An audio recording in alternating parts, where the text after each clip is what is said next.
Persilakan.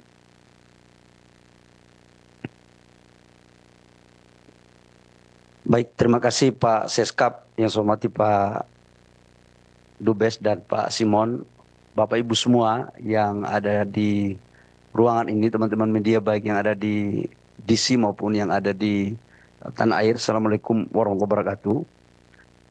Atas apa yang disampaikan oleh Pak Seskap untuk menindaklanjuti tentang poin-poin kesepakatan yang telah ditandatangani oleh Bapak Presiden Prabowo dan Bapak Presiden Amerika Pak Trump terkait dengan perjanjian dagang kita, izinkan saya untuk menyampaikan beberapa hal penting terkait dengan isi dan substansi dan langkah-langkah strategis. Secara kebetulan kemarin sudah dijelaskan oleh Menko dan sekarang kami akan menjelaskan secara teknis pada tataran implementasi. Bapak Ibu semua, kita tahu bersama bahwa dalam perjanjian tersebut telah dimuat secara jelas bahwa untuk memberikan keseimbangan neraca perdagangan kita, maka kita dari sektor SDM akan membelanjakan kurang lebih sekitar 15 miliar US dollar. Dari 15 miliar US dollar ini terdiri dari membeli BBM jadi, kemudian LPG dan crude. Sudah barang tentu ini adalah merupakan langkah sejarah baru kita membeli dalam jumlah yang besar. Dan nanti akan dijelaskan oleh Dirut Pertamina tentang teknis implementasinya. Bapak Ibu semua, 15 miliar US dollar yang kita alokasikan untuk membeli BBM di Amerika Serikat bukan berarti kita menambah volume impor. Namun kita menggeser sebagian volume impor kita dari beberapa negara. Di antaranya negara dari Asia Tenggara, Middle East, maupun di beberapa negara di Afrika. Secara keseluruhan, neraca komoditas daripada pembelian BBM kita dari luar negeri itu sama. Cuma kemudian kita geser. Dalam prakteknya nanti, pembelian ini sudah tentu akan memperhatikan mekanisme-mekanisme keekonomian yang saling menguntungkan. Baik menguntungkan kepada pihak Amerika Serikat dan badan usahanya, maupun dari pihak Indonesia. Kita tahu bahwa impor kita cukup besar di LPG, kurang lebih sekitar 7 juta ton per tahun.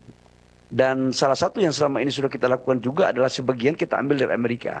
Tapi volumenya kita akan naikkan. Ini dalam konteks BBM. Dan dalam catatan kami, begitu kami mendapat arahan dari Bapak Presiden Prabowo, begitu 90 hari ke depan sudah selesai, maka langsung kita mulai tahapan eksekusi. Jadi ini langsung bisa berjalan supaya tidak ada suatu persepsi yang berbeda dari teman-teman yang ada di sana. Yang kedua, kami juga menjelaskan tentang mineral kritikal. Bahwa Indonesia menganut asas politik bebas aktif dalam konteks pergaulan diplomasi luar negeri. Tapi juga Indonesia menganut asas ekonomi bebas aktif. Artinya, kita memberikan ruang yang sama kepada semua negara, termasuk Amerika dan beberapa negara lain yang akan melakukan investasi di Indonesia, khususnya di mineral kritikal. Dan ini sudah terjadi sebelum perjanjian ini pun sudah ada contoh, seperti Freeport. Freeport itu perjanjiannya sudah kita lakukan, dan mereka mempunyai konsesi secara baik, mengikuti aturan, kemudian juga membangun smelter, kurang lebih sekitar hampir 4 miliar US dollar, dan itu adalah salah satu smelter terbesar di dunia untuk pabrik tembaga. Nah, untuk mineral kritikal terkait dengan nikel, logam tanah jarang, dan mineral-mineral lainnya, kami telah bersepakat untuk memfasilitasi bagi pengusaha-pengusaha yang ada dari Amerika Serikat untuk melakukan investasi dengan tetap menghargai aturan-aturan yang berlaku dalam negara kita. Tapi kita juga akan memberikan prioritas untuk mendukung, memfasilitasi dalam rangka eksekusi. Termasuk dalamnya ada investasinya. Jadi ini bisa bersama-sama. Jadi katakanlah mereka mau bangun smelter di Indonesia untuk nikel, kita akan dorong, kita akan kasih ruang yang sebesar-besarnya, sama juga dengan negara lain. Jadi jangan diartikan bahwa kita akan membuka ekspor barang mentah. Enggak.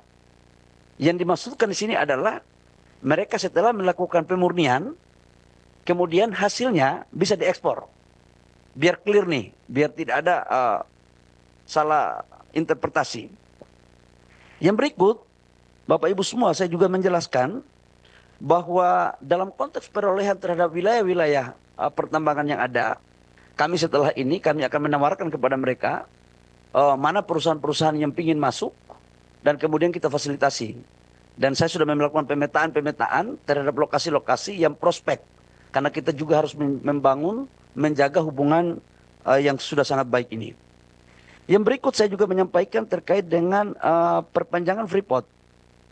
Bapak Ibu semua, kita tahu bahwa 2 tahun terakhir telah kita melakukan negosiasi komunikasi intens antara pemerintah Indonesia